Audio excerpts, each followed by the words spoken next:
Good morning students.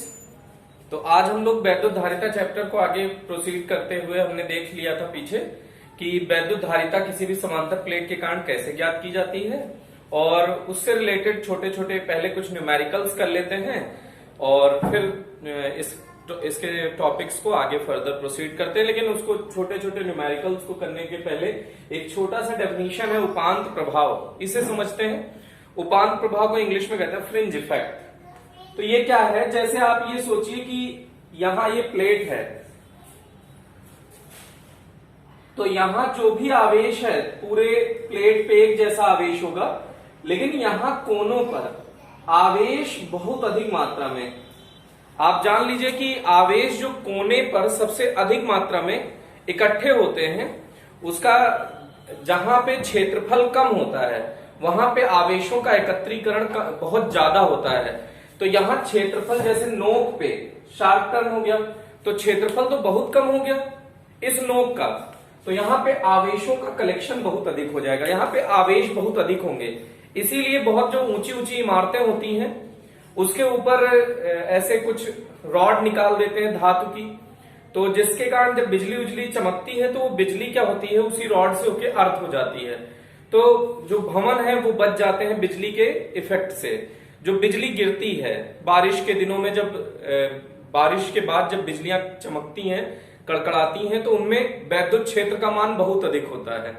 तो वो अगर कहीं भी गिरेंगी तो उसमें बहुत क्षतिग्रस्त करेंगी। तो अगर हमने बिल्डिंग बनाई है तो अगर वो बिल्डिंग पे सीधे छत पे गिरेंगी तो छत क्रैक हो सकता है, ब्रेक हो सकता है। तो उससे बचने के लिए छत के ऊपर हम लोग क्या कर देते हैं, एक नुकीला वो निकाल देते हैं रॉड या सरिया।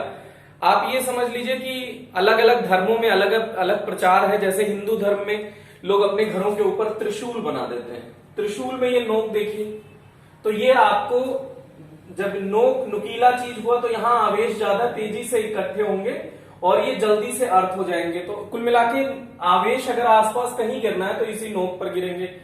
ये हिंदुओं के छत पे आपको लगा मिलेगा। मुस्लिमों के छत पे आप ऐसे चांद टाइप का बना हुआ देखेंगे तो चांद में भी ये नोक है, तो यहां पे भी ये बिजली गिरी तो ये अर्थ हो जाएगी। सिख में देख लीजिए वो लोग ऐसे घड़ा टाइप का ऐसा कुछ बनाते हैं ऐसा करके, तो उनके छत पे इस तरह का कुछ नोक होता है। तो यहां पे जब बिजली गिरेगी तो नुकीला उसे स्थान मिल गया और वो सीधे अर्थ हो गई। ऐसे ही क्रिश्चियन में ये देखिए क्रॉस बना देते हैं, तो यहां पर बिजली गिरेगी और सीधा अर्थ हो जाएगी, तो सीधे वो जमीन में चली जाएगी और आसपास के वस्तुओं को क्षतिग्रस्त नहीं करेगी। तो नुकीली चीज ज्यादा खतरनाक होती है। अगर हम लोग वातावरण में जैसे कहीं बिजली चमक रही है और जनरली हम लोग छाता लेके जाते हैं, तो हमारे छाते में आप देखिए क्या होता है, छाता ऐसे होता है, उसके ऊपर ऐसे नोक निकली होती है। तो बिजली आसपास के क्षेत्र में कहीं गिरने की बजाय आपके छाते पर, आपने छाते को ऐसे पकड़ रखा है, तो ये नुकीला चीज दिखेगा तो बिजली यहां गिरेगी और आप तुरंत ही बहुत अधिक क्षतिग्रस्त हो जाएंगे। तो इसीलिए नुकीली चीजों से बचना चाहिए। बारिश के दिनों में उसके आसपास नहीं होना चाहिए। जैसे बारिश हो रही है तो बिजली अगर चमक रही है, तो बिजली चमक रही है तो बिजली अगर गिरेगी तो वो नुकीली चीज को देखकर, मतलब वहां पे पृष्ठीय क्षेत्रफल जितना कम होगा आवेशों का एकत्रीकरण उतना ही ज्यादा होगा, तो वहां पे ज्यादा आवेश गिर सकते हैं। तो इसलिए नुकीली चीजें हम लोग छत वत पे लगा देते हैं, जिससे अब वो छत पे जो सरिया लगी होती है उसका सीधा संपर्क जमीन से होता है, तो वो सीधे अर्थ में चला जाता है आवेश और किसी को क्षतिग्रस्त नहीं करता। लेकिन हम लोग जब बाहर निकलते हैं तो हमको नुकीली चीजें लेके नहीं निकलनी चाहिए। उसका रीजन आप समझ रहे हैं कि बिजली आसपास कहीं गिरना होगा तो वो कौन से जगह पे गिरेगी बेटा, नुकीली चीज पर। और नुकीली चीज पर गिरी तो आपने वो छाता हाथ में पकड़ रखा है तो आपको तुरंत ही शॉर्ट सर्किट लगेगा, मतलब आपको बहुत तगड़ा शॉक लगेगा और आपकी डेथ हो सकती है, इतना खतरनाक होता है। तो नुकीली चीजों से बचें। बिजली जब भी चमके तो आप सतह पर लेट जाएं, कान को पकड़ के नीचे बैठ के लेट जाएं, या सतह पर जितना ज्यादा आप डाउन टू अर्थ होंगे उतना ही ज्यादा आपको बिजली की चमक से बचने में मदद मिलेगी। तो कुल मिला के इसका हमने सार क्या निकाला, ये सार था कि बिजली का एकत्रीकरण नुकीली चीजों पर ज्यादा होता है, अर्थात आवेशों का एकत्रीकरण नुकीली सतह पर ज्यादा होता है। तो ऐसे ये अगर आपका ये चालक प्लेट है, समांतर प्लेट संधारित्र, तो समांतर प्लेट संधारित्र में देखिए प्लेट का कोई ना कोई किनारा तो होगा ही, और जो किनारा होगा मान लीजिए यहां पे, तो ऐसे ही सेम टाइप का यहां निगेटिव चार्ज यहां कलेक्ट हो जाएगा और बाकी पूरे प्लेट पर निगेटिव चार्ज। सेम कंडीशन यहां भी होगी, यहां नोक पर ढेर सारा आवेश एकत्रित हो जाएगा, नोक पर ढेर सारा आवेश एकत्रित हो जाएगा। तो उपांत प्रभाव क्या है कि वैद्युत क्षेत्र रेखाएं समांतर प्लेट या समांतर चालक प्लेट के किनारों पर पृष्ठीय आवेश घनत्व अधिक होने के कारण, अब देखिए यहां से वैद्युत क्षेत्र रेखाएं प्लस से निकल रही है, माइनस में जा रही है, लेकिन यहां बहुत ढेर सारा प्लस है, बहुत ढेर सारा माइनस, तो प्लस से निकल के माइनस में, प्लस से निकलकर माइनस में, प्लस से निकलकर माइनस में, प्लस से निकलकर माइनस में, तो ये इतनी पास पास हो जाएंगे कि इनमें बहुत तगड़ा प्रतिकर्षण होगा बेटा। तो प्रतिकर्षण के कारण ये एक दूसरे से दूर हटना चाहेंगी, तो जिसके कारण ये वक्रीय हो जाएंगी, वक्रीय हो जाएंगी, और इसका मतलब वैद्युत क्षेत्र असमान हो जाएगा। तो यही डेफिनेशन है इसकी कि जब समांतर प्लेट संधारित्र के चालक प्लेटों के किनारों पर बहुत अधिक पृष्ठीय आवेश घनत्व होने के कारण वैद्युत क्षेत्र रेखाएं परस्पर प्रतिकर्षित होकर वक्रीय हो जाती हैं, अर्थात वैद्युत क्षेत्र असमान हो जाता है। इसी प्रभाव को उपांत प्रभाव कहते हैं। फिर से समझ लीजिए, आप इसको पहले एक बार अच्छे से रिपीट करने की कोशिश करें। बहुत सिंपल डेफिनेशन है कि प्लेटों के किनारों पर, फिर से सुनिएगा, प्लेटों के किनारों पर पृष्ठीय आवेश घनत्व सिग्मा, पृष्ठीय आवेश घनत्व क्या है बेटा? सिग्मा। पृष्ठीय आवेश घनत्व अधिक होने के कारण वैद्युत क्षेत्र रेखाएं परस्पर प्रतिकर्षित होकर वक्रीय हो जाती हैं। देखिए सीधी ना होकर या पूरे बीच में सीधी हैं, वक्रीय हो जाती हैं। इसी प्रभाव को वक्रीय हो जाती है, अर्थात वैद्युत क्षेत्र असमान हो जाता है। इसी प्रभाव को उपांत प्रभाव कहते हैं, या इंग्लिश में कहते हैं फ्रिंज इफेक्ट। तो यहां से आप लोग फ्रिंज इफेक्ट समझ चुके होंगे, तो इसी को हम आगे बढ़ा रहे हैं। तो अब देखिए, इससे जो हमने समांतर प्लेट संधारित्र था, पहले तो इसके प्लेटों के मध्य, यहां प्लेटों के मध्य जब निर्वात था तो फॉर्मूला संधारित्र की धारिता का था A epsilon not by D, और जब इनके मध्य परावैद्युत पदार्थ पूर्ण रूप से भर दिया था तो फॉर्मूला था A epsilon naught epsilon R upon D. तो ये सी मीडियम है बेटा और सी वैक्यूम था A epsilon not by D. तो इससे रिलेटेड छोटे छोटे न्यूमेरिकल करते हैं। तो बेटा आप लोग बुक ओपन करके ये स्टार्ट करने, वीडियो को आगे बढ़ाने से पहले बुक ओपन करें, उसमें एग्जाम्पल खोलें और एग्जाम्पल को छुपा के आप क्वेश्चन नंबर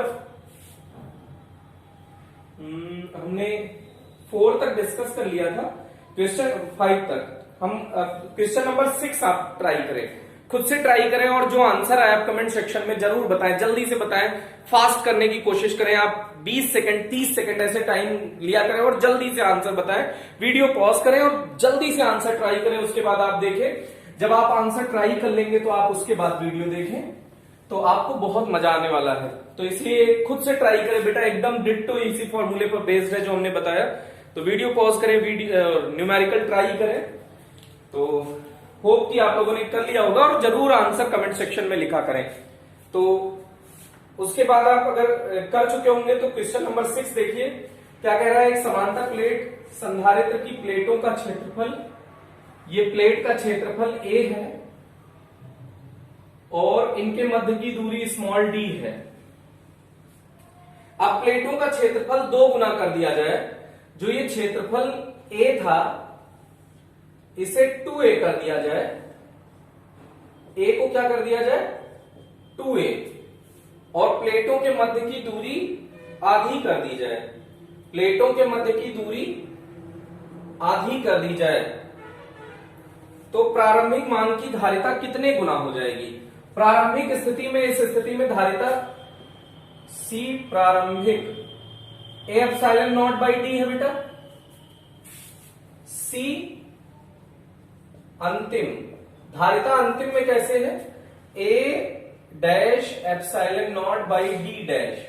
ए डैश की वैल्यू कितनी है बेटा 2a, epsilon not D dash की वैल्यू कितनी है d बाई 2, तो ये 2 पलट के ऊपर जाएगा 4a epsilon not by d। तो 4a epsilon not by d को c प्रारंभिक लिख सकते हो, तो जो c अंतिम है वो अपने प्रारंभिक मान का 4 गुना हो जाएगा। जो धारिता है उसके मतलब उस धारिता में 4 गुने की वृद्धि हो गई। तो इसको आपने ट्राई किया होगा, आंसर आप अपना जो कमेंट सेक्शन है उसमें देखिए सही था या गलत था। अगर आंसर सही था तो आप उस पर दोबारा कमेंट कर सकते हैं कि करेक्ट, और अगर गलत था तो इनकरेक्ट। और रीजन आप खुद से सोचें कि क्यों करेक्ट हुआ या क्यों इनकरेक्ट हुआ। करेक्ट हुआ तो बहुत बढ़िया है, इनकरेक्ट हुआ तो क्यों हुआ। अगर आप इसको ट्राई कर चुके हो तो उसके बाद just next numerical 7th numerical आप ट्राई करें और उसको भी जल्दी से आंसर कमेंट सेक्शन में बताने की कोशिश करें और तुरंत आंसर बताएं फास्ट। जितना ही तेजी से आप इसे करेंगे उतना ही आपको मजा आने वाला है। ये थोड़ा सा डिफरेंट टाइप का अच्छा क्वेश्चन है, इसको आप करेंगे तो आपको बहुत अच्छा लगेगा। एक बार इसे ट्राई करें और जल्दी जल्दी, इसके 3 पार्ट है ABC, तीनों पार्ट का आंसर आप जल्दी जल्दी कमेंट सेक्शन में टाइप करें, फिर उसके बाद आप वीडियो देखें। आगे कंटिन्यू करते हैं हम लोग। तो अगर आपने ट्राई कर लिया होगा तो इसके बाद देखिए एकदम सिंपल सी बात जो वो कह रहा है उसी को आपको फर्दर प्रोसीड करना है। तो ये कह रहा है क्वेश्चन नंबर 7 में देखिए कि एक सी धारिता को V विभवांतर की बैटरी से संयोजित करने पर, ये सी धारिता है इसकी और इसको V वोल्ट की बैटरी से संयोजित किया गया है। इसकी वोल्टेज कितना है V वोल्ट की बैटरी से संयोजित किया गया है और संयोजित करने पर आवेश Q दिया है प्लस माइनस 360 माइक्रो कूलाम। आप 360 प्लस या माइनस कुछ भी लेके कर सकते हैं। वो आवेश एक धनात्मक होगा एक प्लेट पर और एक प्लेट पर ऋणात्मक होगा, तो इसलिए उसने प्लस माइनस दोनों दिया हुआ है। तो आप जो कैलकुलेशन करें वो किसी एक चिन्ह को लेके कर सकते हैं, उसके बाद आंसर आप दोनों प्लेट पर बता दीजिए कि कितना कितना होगा। तो ये हो गया प्लस माइनस, और विभवांतर का मान 120 वोल्ट, सॉरी विभवांतर के मान में 120 वोल्ट की कमी करने पर आवेश 120 माइक्रो कूलाम हो जाता है। तो पहले प्रारंभिक स्थिति में हम जानते हैं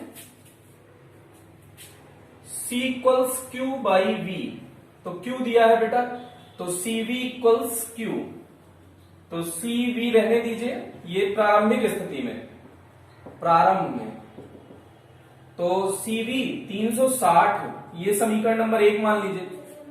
अंतिम स्थिति में जब विभवांतर में इन्होंने कुछ किया है, विभवांतर में 120 वोल्ट की कमी करने पर, विभवांतर में जो विभवांतर था उसमें 120 वोल्ट की कमी करने पर आवेश 120 माइक्रो कूलाम हो जाता है, प्लस माइनस बेटा।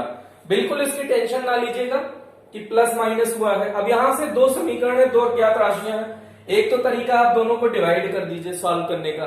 दूसरा तरीका है, देखिए इसको थोड़ा सा सॉल्व करिए, तो CV माइनस 120C बराबर 120, तो CV की वैल्यू 360 रख दीजिए यहाँ पे, 360 यहां लिख दीजिएगा समीकरण 1 से। डिवाइड कर सकते हैं, वो भी आंसर आएगा। इन दोनों इक्वेशन को, समीकरण 1 और 2 को डिवाइड कर दीजिए, 2 भाग 1 कर दीजिए, आपको आंसर और थोड़ा क्विक मिलेगा। इसमें भी कोई प्रॉब्लम नहीं है। तो CV के प्लेस पे 360 रखा, माइनस 120C बराबर 120, 120C को उधर ले जाइए, 120C हो गया बराबर 240। तो C का मान आ गया आपका, C आया 2 माइक्रो कूलाम, क्योंकि ये माइक्रो कूलाम में आवेश, वो माइक्रो फैरड, सॉरी, जो आवेश आया है, वो धारिता आई है, वो कितनी आई है माइक्रो फैरड में। अब इसके बाद C का मान किसी भी समीकरण में रख दीजिए, तो इसमें रख दीजिए, तो C का मान 2 माइक्रो फैरड, V 360, तो V का मान हो गया 180, लेकिन ये वोल्ट में आएगा क्योंकि माइक्रो माइक्रो दोनों साइड से कैंसिल आउट हो जाएगा। तो V का मान आया 120 वोल्ट। आप इसमें टेंशन ना लीजिएगा, माइक्रो माइक्रो में भी वैल्यू रख सकते हैं, लेकिन एक्चुअल में ये सेम यूनिट में सारा कुछ रिजल्ट दे रहे हैं, तो उससे कोई फर्क नहीं पड़ेगा। तो ये आ गया C और V का मान, इसमें पूछा भी था शायद। तो इसमें संधारित्र की प्लेटों के मध्य आरोपित विभवांतर पूछा था, संधारित्र की धारिता पूछी थी। अब इसमें एक नेक्स्ट पार्ट और पूछ रहा है, आवेश का मान जब विभवांतर 120 वोल्ट बढ़ा दिया जाए। तो इसका एक पार्ट और पूछ रहा है बेटा, ये सी पार्ट देखिए, आवेश का मान कुछ क्यू डैश मान लीजिए, जब विभवांतर में 120 वोल्ट बढ़ा दिया जाए। तो सी का मान आपने कितना कैलकुलेट किया बेटा, 2, विभवांतर कितना है 180, 120, तो ये हो गया 300 दूनी 600 माइक्रो कूलाम आवेश होगा।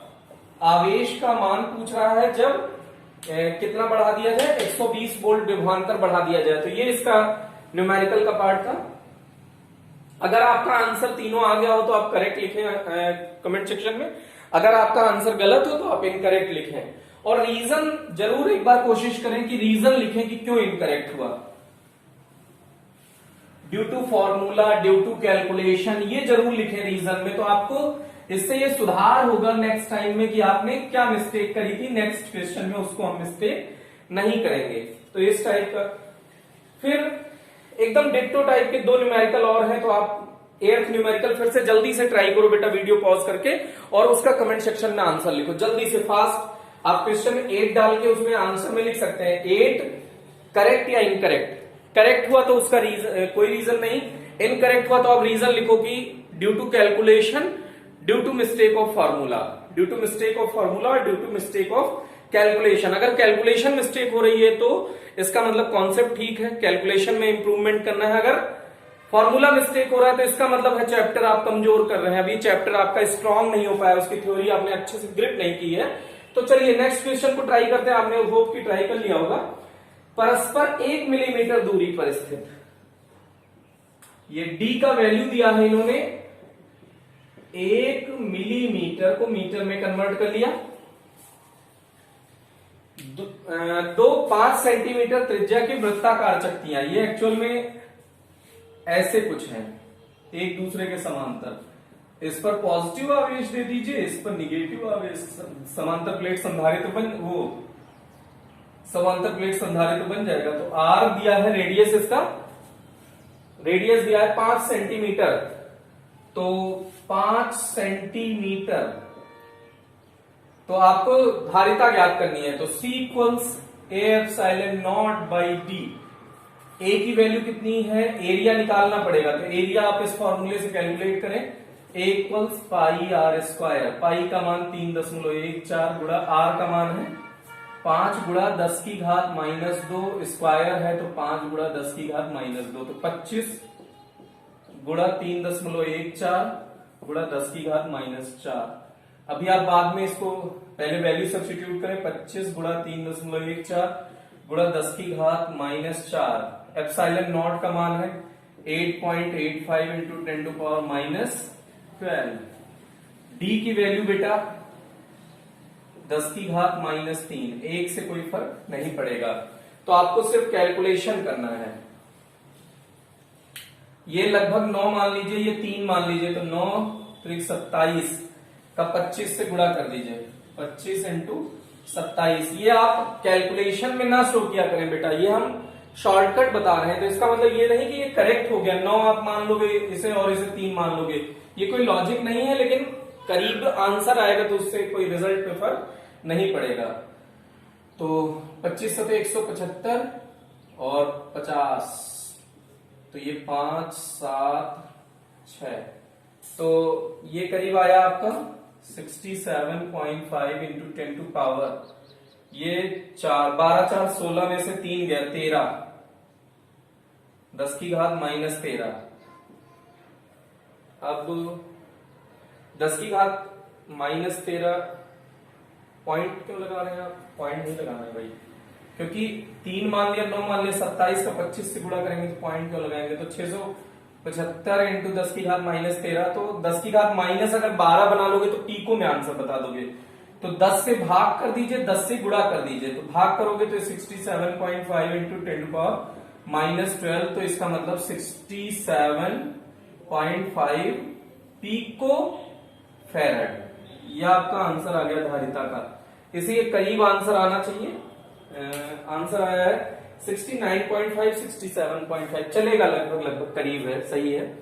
आपको ऑप्शन से क्लियर हो जाएगा कि कौन सा सही है। अगर ऑप्शन में गिवन है और वैसे कैलकुलेशन में तो थोड़ा आप और तमीज से चाहे तो कैलकुलेशन कर सकते हैं। तो ये हो गया इसका आंसर। अगर आपका आंसर करेक्ट है तो कमेंट सेक्शन में सी लिखिए, अगर आपका आंसर इनकरेक्ट है या फॉल्स है तो कमेंट सेक्शन में एफ लिखिए। फॉल्स तो एफ लिख दो और सही है तो करेक्ट है तो सी लिखो।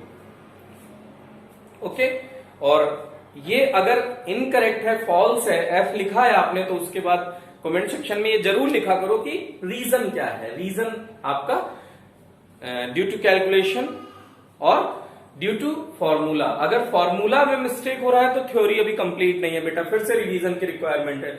और अगर थ्योरी में अगर कैलकुलेशन में मिस्टेक हो रही है तो कैलकुलेशन धीरे धीरे आप 2-4 न्यूमेरिकल करेंगे, धीरे धीरे इंप्रूव हो जाएगी। ओके, तो इसके बाद नेक्स्ट न्यूमेरिकल देखिए। एक समांतर प्लेट संधारित्र की प्लेट का क्षेत्रफल 100 वर्ग सेंटीमीटर है।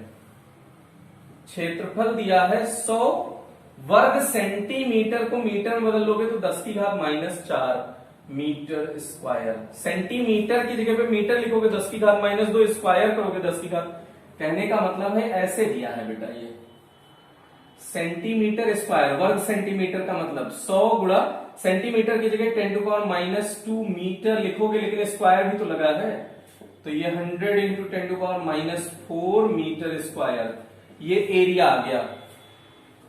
इसमें काफी मिस्टेक हो सकती है, इसको भी जल्दी से ट्राई करके आप आंसर तभी देखा करें बेटा। ट्राई करें, कमेंट सेक्शन में आंसर लिखें करेक्ट या इनकरेक्ट, उसके बाद ट्राई करें, उसके बाद आप सोल्यूशन देखें तो आपको बहुत मजा आएगा, लगेगा कि काफी कुछ हमने सीख लिया है। ओके, तो आगे फर्दर देखते हैं। प्लेटों के मध्य की दूरी 1 मिलीमीटर है। d = 1 मिलीमीटर, 10⁻³ मीटर, तो ये डिस्टेंस मिल गया हमको। अब उसके बाद देखिएगा, कह रहा है संधारित्र को 120 वोल्ट की बैटरी से संयोजित करने पर, विभव दिया है 120 वोल्ट की बैटरी से संयोजित करने पर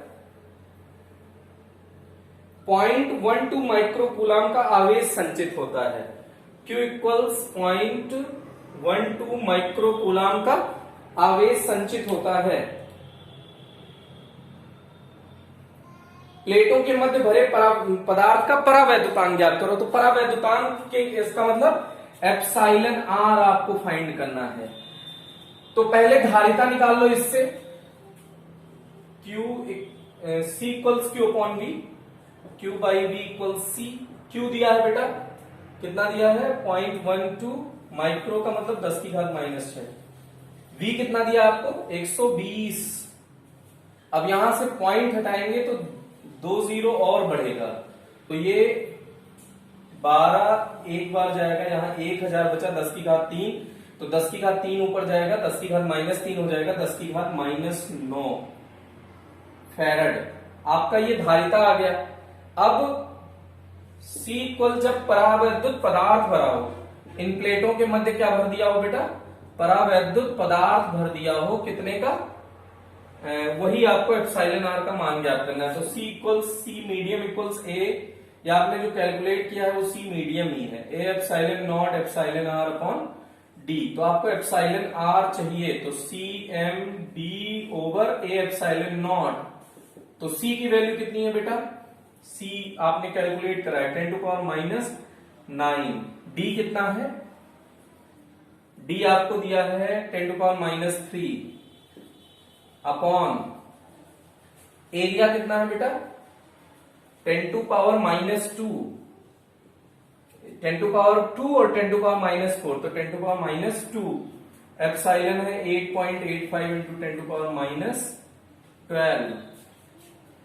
9 3 12, 12 से 12 कैंसिल आउट हो गया, 10⁻2 को ऊपर ले जाइए, 100 हो गया, 100/8.85। इसको लगभग 9 समझ लीजिए, जिससे आपका कैलकुलेशन थोड़ा इजी हो जाए। लास्ट में थोड़ा सा ये 9 समझेंगे तो आपने वैल्यू बढ़ा दी तो आंसर थोड़ा सा घट गया होगा, तो आंसर को लास्ट में लिखते समय बढ़ा देना। 9 सोचो, 9 × 9, 9 × 9 0.1, तो इसको पॉइंट को कुछ बढ़ा दो, 1 से बढ़ा के कुछ 3 कर दो, तो 11.3 आ गया।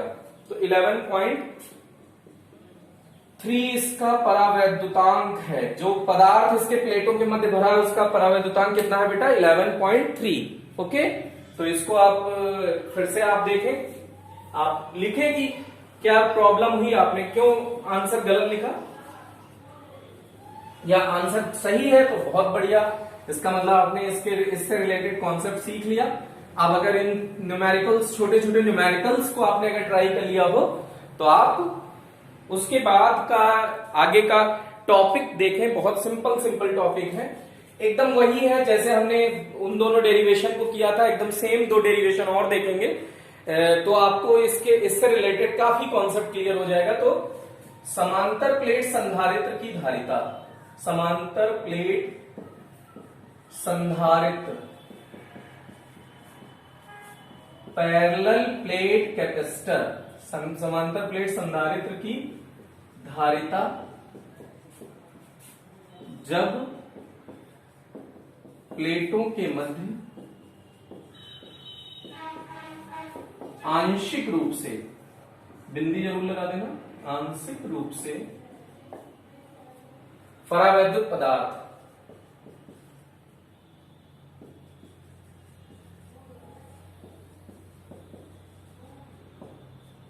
भरा हुआ,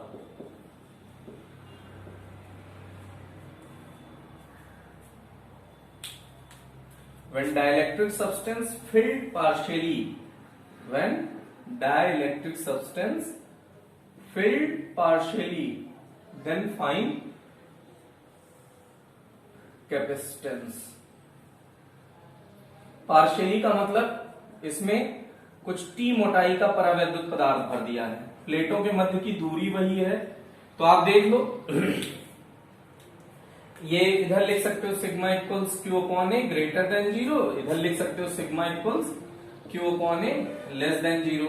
अब देखिए आप, अगर आपने इसको कुछ नाम दे दीजिए, आर व एस नाम दे दिया, माना समांतर प्लेट संधारित्र की प्लेटें कैपिटल आर व एस से मिलकर बनी है, तो वो समांतर प्लेट संधारित्र कैपिटल आर और एस प्लेट से मिलकर बना है। कैपिटल आर पर प्लस क्यू आवेश तथा कैपिटल एस पर माइनस क्यू आवेश उपस्थित है। प्लेटों के मध्य टी मोटाई का परावैद्युत पदार्थ भर दिया जाता है, तो आपको वैद्युत धारिता का परिकलन करना है।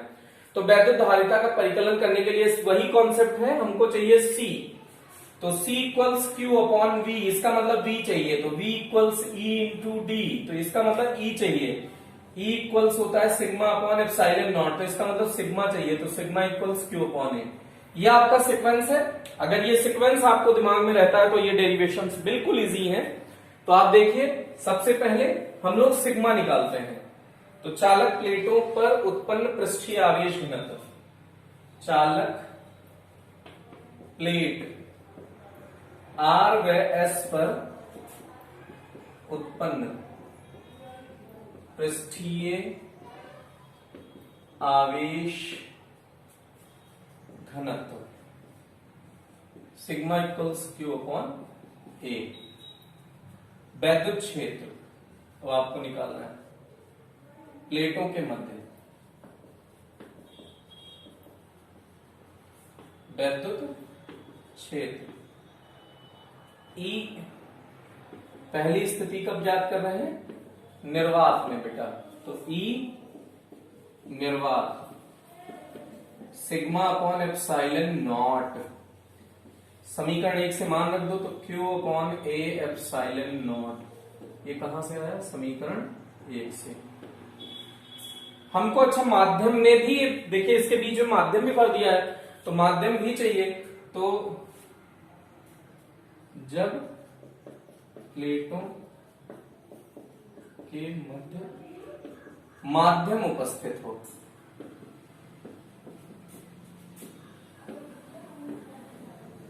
तो वैद्युत क्षेत्र ई माध्यम इक्वल्स हो जाएगा ई निर्वात अपॉन एप्सिलॉन आर। तो ई निर्वात आपने निकाला है Q upon A epsilon naught upon epsilon R, तो इसको पुट कर दीजिए, तो Q upon A epsilon naught epsilon R. Okay, अगर आपने ये निकाली है तो वैद्युत विभव चाहिए, वैद्युत विभव ज्ञात करने हेतु, वैद्युत विभव V इक्वल्स, अब वैद्युत विभव कैसे निकालना है बेटा, निर्वात में वैद्युत क्षेत्र, निर्वात की दूरी प्लस माध्यम में वैद्युत क्षेत्र, इस माध्यम में कितना है इनटू माध्यम की दूरी अगर कर दीजिए तो आपको कुल वैद्युत विभव मिल जाएगा। तो निर्वात में वैद्युत क्षेत्र, निर्वात में वैद्युत क्षेत्र इनटू निर्वात में दूरी प्लस माध्यम में वैद्युत क्षेत्र इनटू माध्यम में दूरी, कितना दूरी का माध्यम भरा हुआ है ये। तो अब इसकी वैल्यू रखनी है बेटा, थोड़ा सा स्पेस की कमी है तो थोड़ा सा ऊपर से इतने पोर्शन को इरेज कर रहे हैं थोड़ा थोड़ा करके।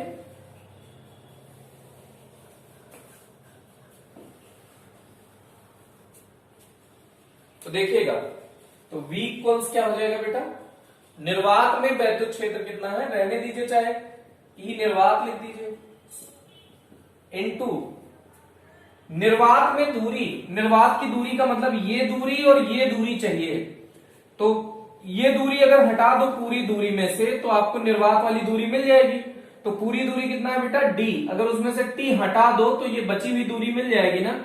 तो निर्वात में दूरी क्या हो जाएगी, D माइनस टी प्लस माध्यम में वैद्युत क्षेत्र E निर्वात अपॉन एप्सिलॉन आर, यही तो होता है माध्यम में वैद्युत क्षेत्र।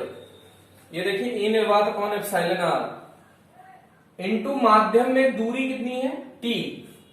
अब E निर्वात आप चाहो तो कॉमन ले सकते हो, E D minus T plus T upon epsilon R. E निर्वात की वैल्यू रख सकते हो बेटा Q upon A epsilon naught, Q upon A epsilon naught D minus T plus T upon epsilon R. ये हो गया V। अब हमको C चाहिए धारिता, तो धारिता C equals Q by V, हम जानते हैं वैद्युत धारिता C equals Q upon V, Q रहने दीजिए, V का मान यही है पूरा रख दीजिए, Q upon A epsilon naught upon into D minus T plus T upon epsilon R. Q से Q कैंसिल आउट हो गया, आपका आंसर आ चुका है बेटा, ये देख लीजिए।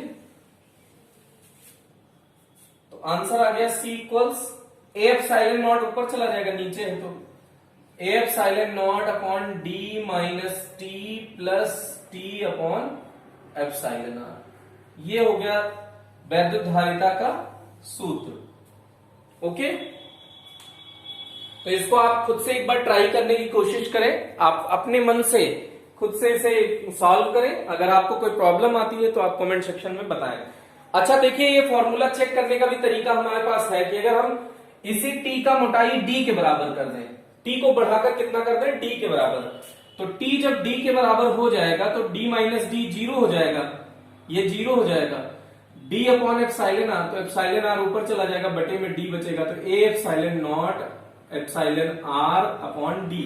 इसका मतलब यही तो हमने पीछे कैलकुलेशन किया था, तो इसका मतलब ये फॉर्मूला सही है। ये क्रॉस चेक करने का तरीका है बेटा।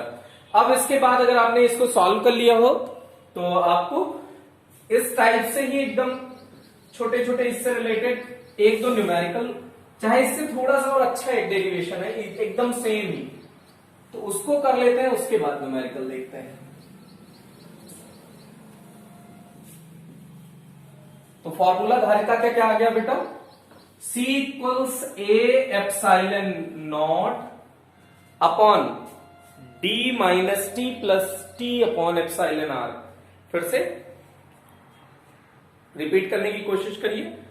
C equals A epsilon naught ऊपर चला गया था, तो A epsilon naught upon D minus T plus T upon epsilon R. समांतर प्लेट संधारित्र की धारिता जब प्लेटों के मध्य है, अलग अलग मोटाई के परावैद्युत पदार्थ होते हो, मध्य अलग अलग मोटाई।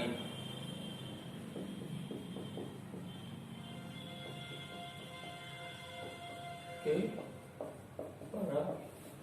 वैद्युत पदार्थ भरे हो।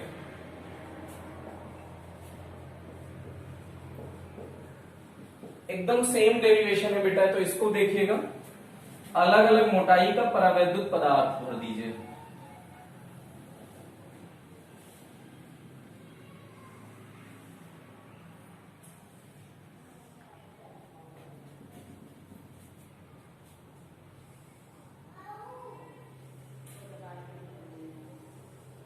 अलग अलग मोटाई का कुछ दूर,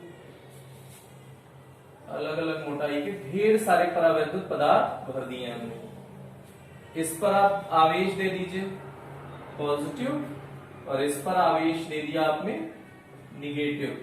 इन टोटल इनके बीच की दूरी d है। अब इसकी मोटाई कुछ T1 मान लीजिए, इसकी मोटाई कुछ T2 मान लीजिए,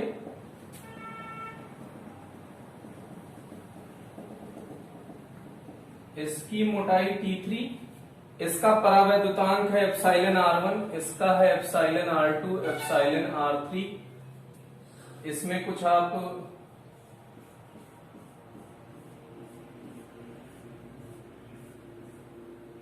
T4, परावैद्युतांक है epsilon R4, dot dot dot, इसकी मोटाई है Tn, इसकी मोटाई है Tn, और इसका परावैद्युतांक है epsilon Rn। Sigma equals Q upon A greater than 0 और sigma equals Q upon A less than 0। प्लेटों पर आवेश दिखा दिया बेटा। पहले इस चित्र को समझने की कोशिश करो कि प्लेटों के ऊपर कैसे रखा हुआ है। इस प्लेट के ऊपर ये दोनों समांतर प्लेट संधारित्र हैं, इसके ऊपर प्लस Q आवेश है, इसके ऊपर माइनस Q आवेश है। तो ये सिग्मा इक्वल्स, अगर आपको नहीं दिख रहा हो तो नीचे यहां लिख देते हैं, sigma equals Q upon A less than 0। इस पर जो आवेश है उसी को लिखा है। इनके मध्य T1, T2, T3 dot dot dot Tn मोटाई का परावैद्युत पदार्थ भरा हुआ है। तो देख लीजिए, माना दो समांतर प्लेट P व Q हैं, जिनके मध्य T1, T2, T3 dot dot dot Tn मोटाई के परावैद्युत पदार्थ भरे हैं, जिनके परावैद्युतांक क्रमशः epsilon R1, epsilon R2, epsilon R3 dot dot dot epsilon Rn है। अब समान तथा प्लेटों के मध्य की कुल दूरी d है, कैपिटल D है, स्मॉल d है। अब संधारित्र की धारिता ज्ञात करने हेतु तो फिर से वही प्लेटों पर उपस्थित पृष्ठीय आवेश घनत्व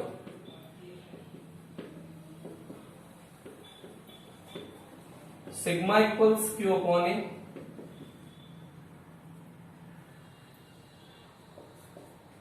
निर्वात में वैद्युत क्षेत्र E निर्वात equals sigma upon epsilon not, तो सिग्मा की जगह Q upon A epsilon not.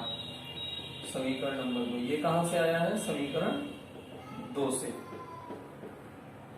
Okay, अब अगर वैद्युत विभव ज्ञात करना है बेटा, तो ये ध्यान रखना कि इसका वैद्युत विभव अलग होगा, इसका वैद्युत विभव अलग होगा, इसका अलग होगा, इसका अलग होगा, इसका अलग होगा, ढेर सारा वैद्युत विभव मिलेगा। तो प्लेटों के मध्य उत्पन्न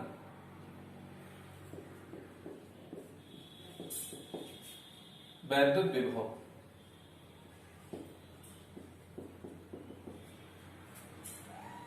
V इक्वल्स निर्वात में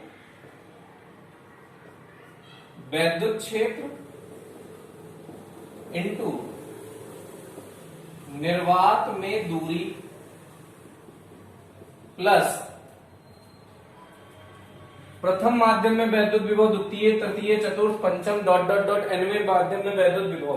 तो डायरेक्ट लिख देते हैं माध्यम में वैद्युत क्षेत्र इनटू माध्यम की दूरी। ये अलग अलग माध्यम का वैद्युत क्षेत्र होगा, अलग अलग माध्यम की दूरी होगी। तो देखिए ई निर्वात तो ये सीधा रहने दीजिए। निर्वात में दूरी कितनी है बेटा? टोटल दूरी डी है, में से अगर ये सारी मोटाई घटा दीजिए तो बची हुई दूरी आपको मिल जाएगी। अच्छा, ये इस बात पे निर्भर नहीं करती कि ये मोटाइयां इधर से उधर सरका दी जाए, वो होनी चाहिए प्लेटों के मध्य। इस बात पे निर्भर नहीं करती कि इस किनारे से चिपका के रखी गई है, कि बीच में रखी गई है, कि उस किनारे से चिपका के रखी गई है, कि उनके मध्य में गैप है। इस बात से बिल्कुल फर्क नहीं पड़ता बेटा। तो निर्वात की दूरी का मतलब है डी में से अगर सारी मोटाई घटा दीजिए, ये मत सोचिएगा कि जोड़ रहे हैं, घटा रहे हैं, डी में से सब मोटाई का योग करके घटा दिया, तो ये निर्वात में वैद्युत क्षेत्र, निर्वात में दूरी हो गया, प्लस माध्यम में, प्रथम माध्यम में वैद्युत क्षेत्र कितना है बेटा? ई निर्वात अपॉन एप्सिलॉन R1। प्रथम माध्यम में निर्वात में वैद्युत क्षेत्र अपॉन परावैद्युतांक से डिवाइड कर दीजिए, इनटू प्रथम माध्यम की दूरी प्लस ई निर्वात upon epsilon R2 into T2 plus dot dot dot E निर्वात upon epsilon Rn into Tn। ऐसे कर सकते हैं। तो ई निर्वात अगर कॉमन ले लीजिए आप, तो बचा क्या? d minus T1 plus T2 plus dot dot dot Tn plus E निर्वात कॉमन हो गया, तो T1 upon epsilon R1 plus T2 upon epsilon R2 plus dot dot dot Tn upon epsilon Rn। अब निर्वात में वैद्युत क्षेत्र का जो फॉर्मूला आपने कैलकुलेट किया है Q upon A epsilon not, उसे रख दीजिए, d minus T1 plus T2 plus dot dot dot Tn plus T1 upon epsilon R1 plus T2 upon epsilon R2 plus dot dot dot Tn upon epsilon Rn। यह आपने कुल मिला के विभव निकाल लिया बेटा। अब विभव मिल गया तो वैद्युत धारिता निकालना बड़ा आसान है। तो वैद्युत धारिता का फॉर्मूला क्या होता है? C equals Q upon V। तो एक दो लाइन हमको थोड़ा सा इरेज करना पड़ेगा।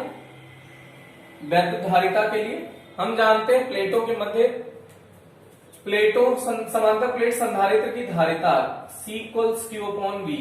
Q रहने दीजिए, V का मान इतना बड़ा सा जो आपने निकाला है वो रख दीजिए, Q upon A epsilon naught d minus T1 plus T2 plus dot dot dot Tn plus T1 upon epsilon R1 plus T2 upon epsilon R2 plus dot dot dot Tn upon epsilon Rn।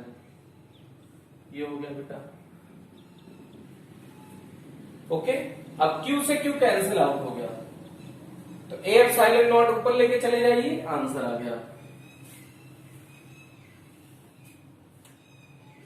C equals A epsilon naught upon d minus T1 plus T2 plus dot dot dot Tn।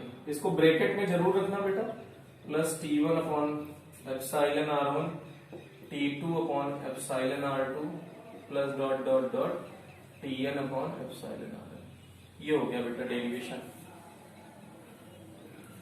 तो ये आपको ध्यान रखना है derivation. एकदम आप video pause करके फिर से खुद से ट्राई करने की कोशिश करें, जिससे कि आप अच्छे से इस डेरिवेशन को सॉल्व कर सके बेटा। फिर से समझने की कोशिश करिएगा। इसमें एक नोट अगर आप करना चाहें, अगर ये पूरा बीच में जैसे ये गैप ना बचा हो, मतलब T जो है, जो D है वो T1 plus T2 plus dot dot dot Tn पूरा मिला के D ही हो, मतलब ये बीच का गैप बिल्कुल ना बचा हो, उस स्थिति में धारिता क्या हो जाएगी? डी, और इसके जगह पे डी रख सकते हैं, तो A epsilon naught upon D minus D plus T1 upon epsilon R1 plus T2 upon epsilon R2 plus dot dot dot Tn upon epsilon Rn। तो ये कैंसिल आउट हो गया। तो इस तरह से धारिता C इक्वल्स हो गई A epsilon not T1 upon epsilon R1 plus T2 upon epsilon R2 plus dot dot dot Tn upon epsilon Rn। बेटा इस तरह से इसका ये डेरिवेशन हो गया कंप्लीट। अब इसको आप खुद से जल्दी से ट्राई करें, आप अपने मन से पूरा कंप्लीट ट्राई करने की कोशिश करें, वीडियो पॉज करें, और कहीं भी आपको कोई भी पोर्शन इसका नहीं समझ में आया हो तो कमेंट सेक्शन में बताएं। बेटा ऐसे आप कमेंट करते हैं कि कंप्लीट ये वाला दोबारा बता दीजिए। बेटा दोबारा में आपको, मुझे ये नहीं पता चलेगा कि आपको कहाँ नहीं समझ में आया था, तो आप वो पर्टिकुलर पॉइंट बताएं कि इस पॉइंट पे हमको नहीं समझ में आया था जब आप ये कैलकुलेट कर रहे थे। मतलब आप जैसे इसमें पूछना है तो आप पूछ सकते हो कि आप इसके देखिए स्टेप क्या थे। C इक्वल्स हमको चाहिए Q बाई V, V चाहिए था E इंटू डी, तो E चाहिए था सिग्मा अपॉन एप्सिलॉन नॉट, तो कुल मिला के सिग्मा चाहिए Q by A, sigma equals Q by A। तो आप कमेंट सेक्शन में ये बताएं कि आपको इसमें से क्या नहीं समझ में आया। इसमें से आपको सिग्मा नहीं समझ में आया, कि वैद्युत क्षेत्र नहीं समझ में आया, कि वैद्युत विभव निकालना नहीं समझ में आया, कि धारिता निकालनी नहीं समझ में आई। अगर आप डायरेक्ट एक पॉइंट पूरा डेरिवेशन पूछेंगे तो आप फिर से नहीं समझ पाएंगे, क्योंकि हमारे रिप्रेजेंट करने का तरीका, हमारे दोबारा पढ़ाने का तरीका सेम होगा। तो जो प्रॉब्लम आपको पहले थी वही प्रॉब्लम आप दोबारा रिपीट हो जाएगी। तो आप अगर कहीं पर्टिकुलर किसी पॉइंट पे प्रॉब्लम हो तो वो पॉइंट हमेशा लिख के कमेंट सेक्शन में डाला करें, तो हमको जिससे कि ये समझने में सुविधा होगी कि आपको क्या नहीं समझ में आया है। ओके, तो इसको आप दोबारा से खुद से ट्राई करें, जल्दी से ट्राई करें, और उसके बाद हम लोग आते हैं न्यूमेरिकल सेक्शन पे। तो बेटा फिर से रफ और पेन उठाइए, जल्दी से उठाइए।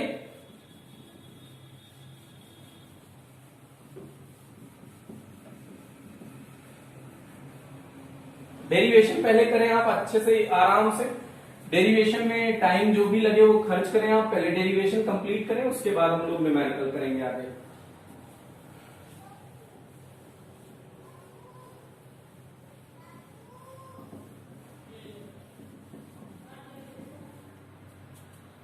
तो डेरिवेशन आपने होप की कंप्लीट कर लिया होगा। अब इससे रिलेटेड न्यूमेरिकल देखिए, जो अभी अभी आपने फॉर्मूला डिराइव किया है। तो एक समांतर प्लेट है जिसकी प्लेट का क्षेत्रफल, एरिया दिया है 2 गुणा 10 की घात -2 मीटर स्क्वायर। ये इसका एरिया है बेटा।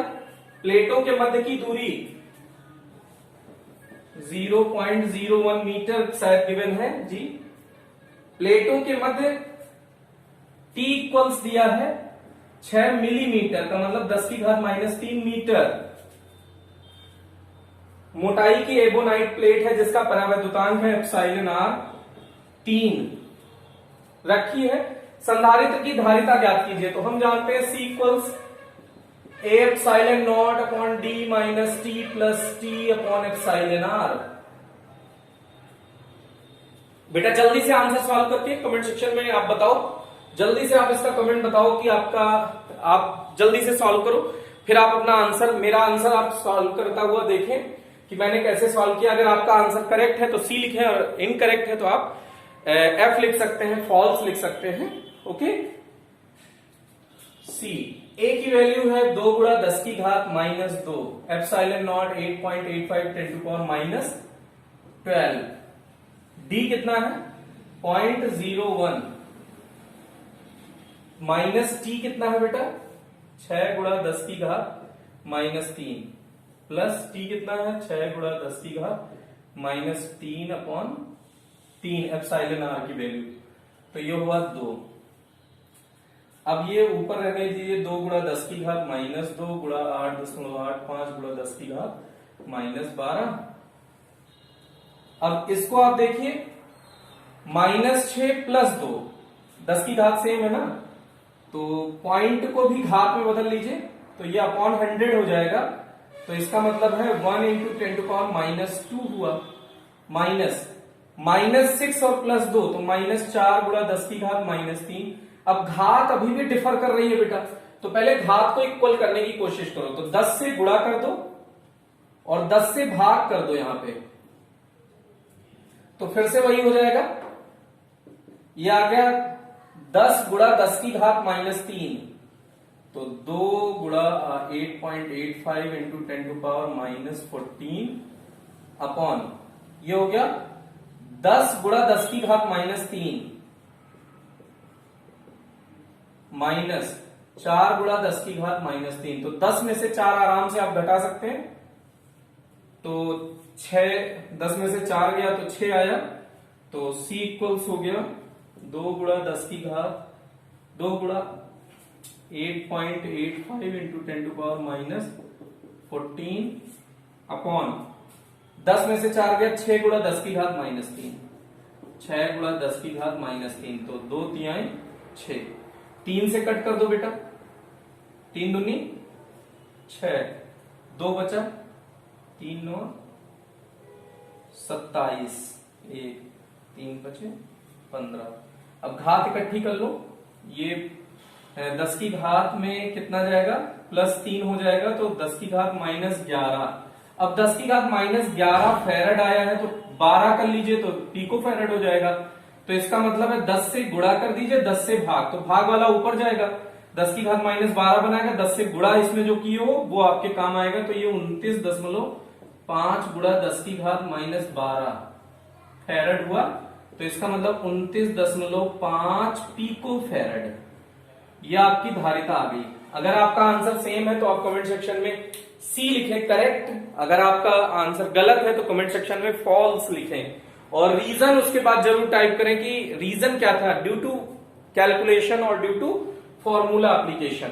आप फॉर्मूला अप्लाई नहीं कर पाए कि फॉर्मूले में आपको प्रॉब्लम नहीं थी, आपके कैलकुलेशन में प्रॉब्लम थी, वो आप जरूर बताएं, तो इससे आपका खुद का कॉन्फिडेंस इंक्रीज होगा कि हमें नेक्स्ट टाइम क्या इंप्रूव करने की जरूरत है। क्या आप ये सोच पा रहे थे? अगर नहीं सोच पा रहे थे तो इसका मतलब कॉन्सेप्ट सुधारने की जरूरत है। ओके, तो इसके बाद इसी से मिलता जुलता एकदम डिट्टो न्यूमेरिकल एक और है,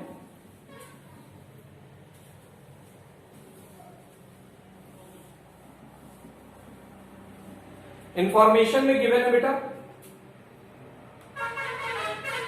एक समांतर प्लेट संधारित्र की धारिता C है, प्लेटों के मध्य की दूरी D है, तो इसका मतलब है धारिता C है, प्लेटों के मध्य की दूरी D है। यदि प्लेटों के तो इसका मतलब C equals A epsilon not by D, ये प्रारंभिक स्थिति है। अब उसके बाद कहा है यदि प्लेटों के मध्य की दूरी 3D/4 में एक एप्सिलॉन r का परावैद्युत पदार्थ भर दिया जाए। अब इन्होंने कहा है कि t का मान कर दीजिए आप 3D/4 मोटाई का अगर परावैद्युत पदार्थ और इसका परावैद्युतांक कितना है एप्सिलॉन r भर दिया जाए तो संधारित्र की धारिता क्या होगी। फिर से यही फॉर्मूला आप अप्लाई करना है बेटा। तो अगर मोटाई वाला भरा है फॉर्मूला तो ये लगाइए, ए एप्सिलॉन नॉट रहने दीजिए, d की जगह d रहने दीजिए, -d की जगह 3D/4 लिख दीजिए, प्लस 3D/4 एप्सिलॉन r, तो उसका परावैद्युतांक उन्होंने दे ही रखा है, तो ए एप्सिलॉन नॉट रहने दीजिए, इसमें एलसीएम लेके सॉल्व कर लीजिए, तो 4 - 3 या d/4 plus 3D/4 epsilon r। अब यहां पे d/4 कॉमन ले सकते हैं, ए एप्सिलॉन नॉट d/4 अगर कॉमन लिया है आपने तो यहां बचा 1 plus 3D 3 upon epsilon r, d common हो गया, 4 कॉमन हो गया, तो 3 अपॉन एप्सिलॉन r 1 बचा। अब इसको थोड़ा सा और सिंप्लीफाई कर लीजिए, एलसीएम ले लीजिए, ए एप्सिलॉन नॉट अपॉन ये 4 आ जाएगा ऊपर, d, इसको एलसीएम ले लीजिए तो epsilon r plus 3 upon epsilon r, ये हो गया। अब इसके बाद आप थोड़ा सा और सिंप्लीफाई कर लीजिए, एक step, A epsilon not by d है, तो C, अब ये आप जो कैलकुलेट कर रहे हैं वो C डैश कैलकुलेट कर रहे हैं, तो C dash equals A epsilon not by D एक साथ लिख लिया, 4 एप्सिलॉन R, 4 और सबसे नीचे वाला पलट के ऊपर चला जाएगा, तो 4 epsilon R upon epsilon R plus 3, epsilon R plus 3, तो ये C हो गया into 4 epsilon R upon epsilon R plus 3। तो इसका मतलब कि संधारित्र की धारिता इतना गुना बढ़ जाएगी, संधारित्र की जो नई वाली धारिता होगी वो 4 epsilon R upon epsilon R plus 3 गुना बढ़ जाएगी बेटा। तो इस तरह से इससे रिलेटेड जो छोटे छोटे कुछ न्यूमेरिकल हमने सॉल्व किए। होप कि आपको वीडियो पसंद आया होगा, अगर पसंद आया तो लाइक, और अगर नहीं पसंद आया तो डिसलाइक जरूर करें। ओके, थैंक यू, आज के लिए इतना ही।